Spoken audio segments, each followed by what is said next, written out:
1 सितंबर 1939, एक ऐसी तारीख जिसने इतिहास की दिशा हमेशा के लिए बदल दी। द्वितीय विश्व युद्ध एक ऐसा संघर्ष जिसने राष्ट्रों को अपनी गिरफ्त में ले लिया, सीमाओं को फिर से परिभाषित किया और पीढ़ियों पर एक अमिट छाप छोड़ी। लेकिन इस वैश्विक संघर्ष का कारण क्या था और इसके क्या गंभीर परिणाम हुए? द्वितीय विश्व युद्ध के बीज प्रथम विश्व युद्ध के बाद बोए गए थे।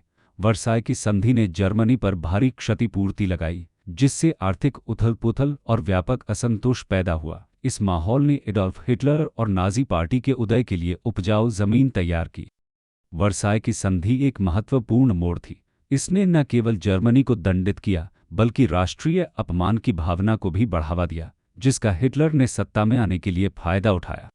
1930 के दशक की शुरुआत में हिटलर ने जर्मनी को फिर से हथियारबंद कर लिया था और एक आक्रामक विस्तारवादी नीति अपनाई थी। ऑस्ट्रिया और सुडेटेनलैंड के साथ एंस्क्लस सिर्फ शुरुआत थी। 1 सितंबर 1939 को पोलैंड पर आक्रमण ने ब्रिटेन और फ्रांस को जर्मनी के खिलाफ युद्ध की घोषणा करने के लिए प्रेरित किया, जिसने द्वितीय विश्व युद्ध की आधिकारिक शुरुआत को चिह्नित किया। युद्ध तेजी से बढ़ता गया। यूरोप, एशिया और अंततः अमेरिका के कई देश इसमें शामिल हो गए। धुरी राष्ट्रों जर्मनी, इटली और जापान ने विशाल क्षेत्रों पर अपना आधिपत्य जमाना चाहा। इस बीच यूनाइटेड किंगडम, सोवियत संघ और संयुक्त राज्य अमेरिका सहित मित्र राष्ट्रों ने उनके आक्रामक हमले का विरोध करने के लिए एकजुट हो गए। ब्रिटेन की लड़ाई, स्टेलिनग्राद की लड़ाई और मिडवे की लड़ाई जैसी महत्वपूर्ण लड़ाइयों ने मित्र राष्ट्रों के पक्ष में रुख मोड़ दिया। प्रत्येक झड़प में महत्वपूर्ण क्षति हुई, लेकिन इसने भारी बाधाओं का सामना करने में लचीलापन भी दिखाया। युद्ध के दौरान होलोकॉस्ट मानव इतिहास के सबसे काले अध्यायों में से एक के रूप में उभरा। 6 मिलियन यहूदियों के साथ साथ लाखों अन्य लोगों को नाज़ी शासन द्वारा दुखद रूप से मार दिया गया।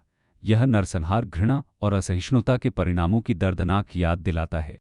इसके बाद राष्ट्रों ने ऐसी वैश्विक तबाही को फिर से होने से रोकने के लिए एकजुटता दिखाई। संयुक्त राष्ट्र की स्थापना का उद्देश्य संवाद और कूटनीति को बढ़ावा देना था, जबकि मार्शल योजना का उद्देश्य युद्धग्रस्त यूरोप का पुनर्निर्माण करना था। द्वितीय विश्व युद्ध ने अंतर्राष्ट्रीय संबंधों को नया रूप दिया, महाशक्तियों की अवधारणा को पेश किया और मानव अधिकारों और नैतिक जवाबदेही के बारे में महत्वपूर्ण प्रश्न उठाए। इसके सबक आज भी प्रासंगिक हैं, जो हमें एकता, स्मरण और शांति के महत्व की याद दिलाते हैं। इतिहास को लड़ी गई लड़ाइयों से आकार मिल सकता है, लेकिन यह मानवता की स्थायी भावना है जो विजयी होती है। जब हम उन लोगों को याद करते हैं जिन्होंने कष्ट झेले, बच गए और लड़े, तो हमें खुद को एक ऐसे विश्व के लिए प्रतिबद्ध करना चाहिए जो समझ और करुणा को गले लगाता है।